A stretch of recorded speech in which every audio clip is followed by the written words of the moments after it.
Hey guys, it's been a while. I'm finally back and it's great to see you all again, even in this situation. Sorry for not posting any videos lately, I've been dealing with some things. Hey guys, do you have any stars for me?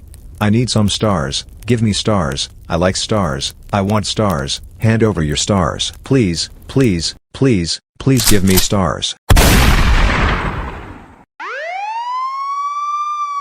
Oh shit. Forget it. So in this video, I want to switch things up from my previous episodes. Specifically in this one, I'll be discussing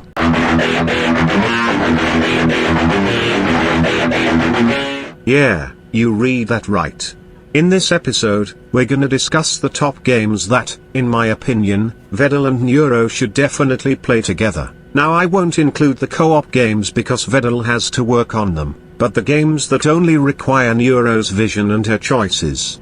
Without wasting any more time, let's get started.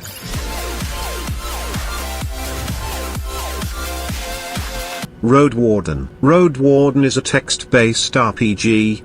You play as the Road Warden themselves, who sets out from the city to investigate an uncharted peninsula with just their trusty horse for company.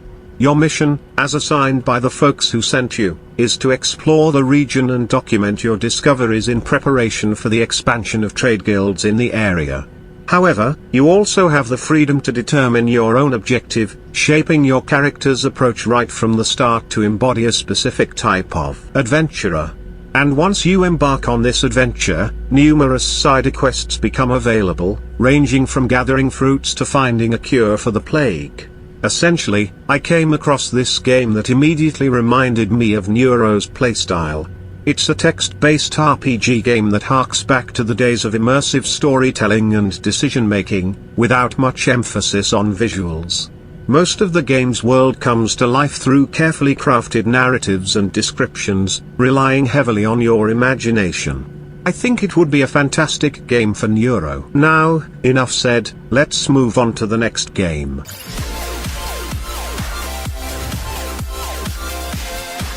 Baldur's Gate 3. Now before you are gonna say, "But Mr. Tartar, Baldur's Gate 3 is a long game. It would be boring after a while."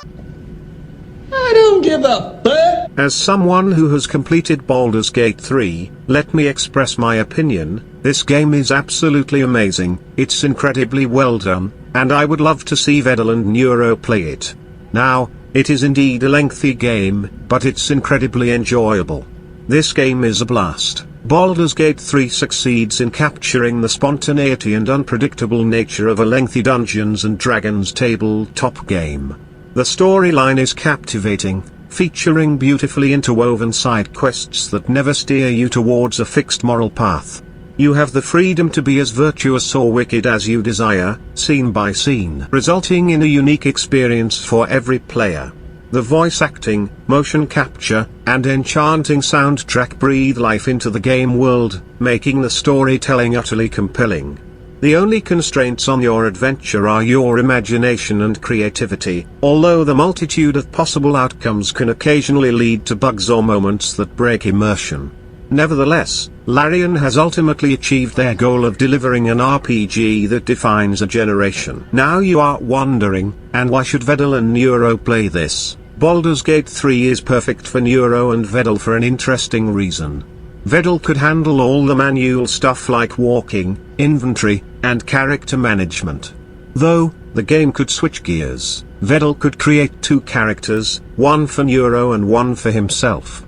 When it's Neuro's turn, Vedal could simply ask, "Neuro, what do you want to do?" The gaming duo could then strategize and plan their moves together to best their virtual foes.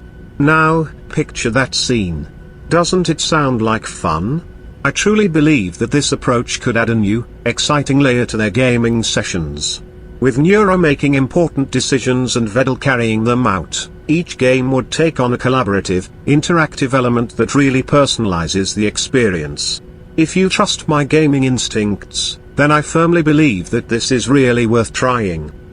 Now before we go to the next game, let's listen to the character customization theme song. Lace your heart with your sleeping soul take flight, take me through the night, down, down, down by the river, down, down, down by the river, hanging moon in fog, mist will lead where you belong, sweep me off my feet, down, down, down by the river, down, down, down by the river,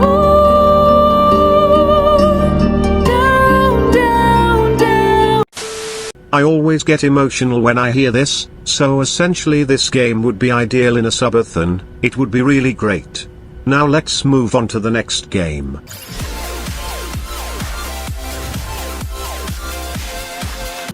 Fortnite. Oh my god, bro. Oh, hell no, man. What the fuck, man?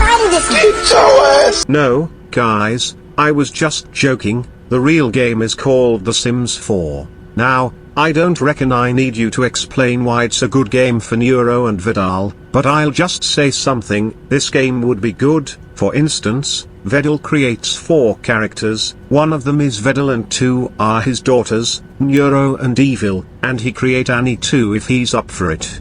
It'd be real cool to see what Vedal wants to do and how Neuro and Evil will act in that game. I hope I get to live to see it. That's all I can say, so let's go to the next game.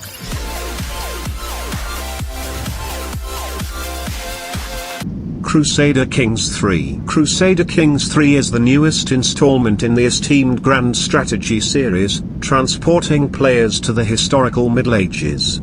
The game commences as early as 867 AD, a period following the Dark Ages, allowing you to assume the role of a ruler seeking to conquer well-established territories and shape the modern-day countries we are acquainted with. Neuro Summer have the opportunity to rewrite history. For instance, she can commence as a minor queen in Ireland, overthrow fellow independent rulers, and establish a unified kingdom of Ireland. However, what truly captivates is that Neuro can have the ability to meddle with history. Once she have triumphed in Ireland, she might decide to expand her ambitions to encompass the entire British Isles, rather than facing interference from the English. Have mercy. Please, please. There is no mercy. The narratives woven throughout this experience center around themes of conquest, betrayal, victory, empire building, witnessing its collapse, and then rebuilding from scratch. So yeah, I would like to see Neuro and Vedal playing this game. Now the next game on the list.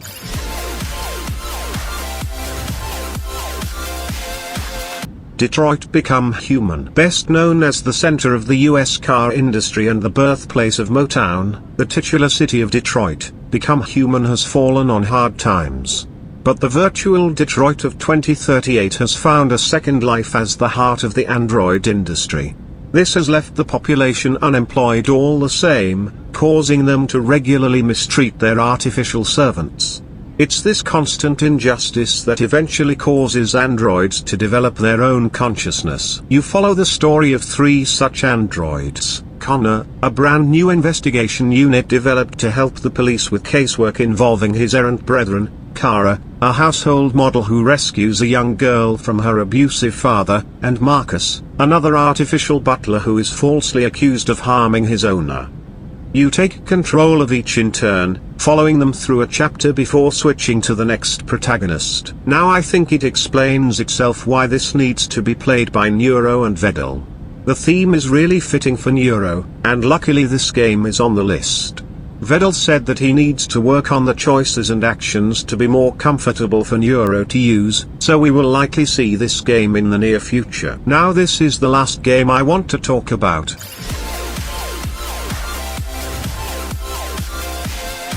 Cities Skylines. Now I think Vedal mentioned something about in the last Subnautica livestream, and he mentioned that he wants to wait for the sequel of this game.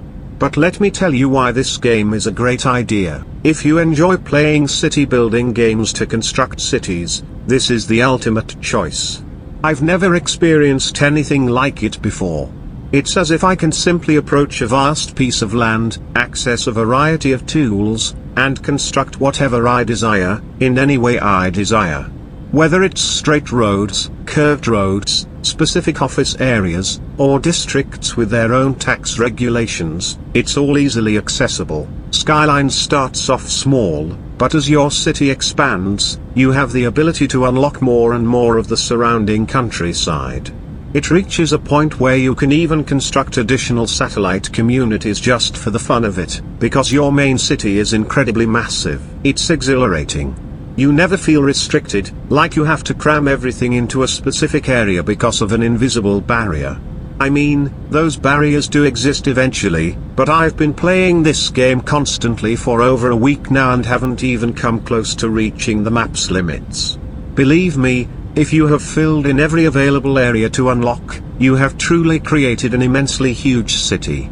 Now you are probably asking, but Mr. Tartar, what does this game have to do with Neuro? Thanks for asking, you clueless numbskull. The reason I want to see Neuro and Vedel playing this game is because, first and foremost, I want Vedel to enjoy himself. I don't want to see him forced to play a game that he's not interested in. This game specifically has piqued his curiosity. Secondly, I'm curious about Neuro's reaction to this type of game. I just want to see Neuro playfully instructing Vedel to raise the taxes in his virtual city. That's all, that's why I'm interested in seeing this game. Alright guys, we've come to the end of the video. It was definitely a long one, probably the longest so far. But I had a great time making. Hello? Wait, what? Why are they angry? But they can't be angry of my game's choices, this is my list not theirs. Really? Do I really have to do it? Okay, fine. Hey guys, since some people got upset with me because they think this list is terrible, I have to clarify that this list is solely based on my personal preference. Oi, can you shut up? I'm talking to my viewers. As I was saying, this list it's not meant to represent the entire community. Oh, for fuck's sake. So basically what I mean is that it's not meant to represent the entire community. If you don't enjoy the games I mentioned, that's alright, you don't have to like them. Now that we've put that behind us, it's time to bid farewell. Love you all, catch you in the next meme. Goodbye.